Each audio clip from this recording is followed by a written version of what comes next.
কি রান্না করব এটা কিন্তু সবারই মাথার একটা টেনশন।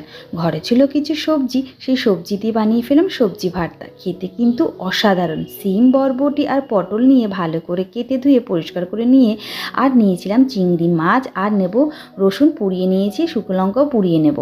এরপরে নিয়ে নেব হচ্ছে সবজিগুলো একটা জলের মধ্যে দিয়ে সিদ্ধ করে নেব, নিয়ে নামিয়ে নেব। এদিকে কিন্তু মশলাটাও হয়ে গেছে, তার সাথে নিয়ে নিয়েছি রসুনটাও ছাড়িয়ে নিয়েছিলাম পুড়িয়ে, আর তার সাথে নিয়েছিলাম শুকনো লঙ্কা পুড়িয়ে, সেটাও মিক্সি জারের মধ্যে দিয়ে চিংড়ি মাছ দিয়ে একে একে সবজি দিয়ে একটু লাগলে জল দিয়ে ভালো করে মিহি একটা পেস্ট বানিয়ে নেব। কড়াইতে তেল খানিকটা গরম হয়ে গেছে, তাতে কিন্তু শুকনো লঙ্কা ফোড়ন দেওয়ার পর এবার পেঁয়াজ ছেড়ে দিয়ে পেঁয়াজটা একটু ভাজা ভাজা হলে যে পেস্টটা বানিয়ে রেখেছিলাম সেটা দিয়ে দেবো। স্বাদ অনুসারে লবণ আর হলুদ দিয়ে একটুখানি মাখা মাখা করে কিন্তু এটা শুকনো শুকনো করে নেব।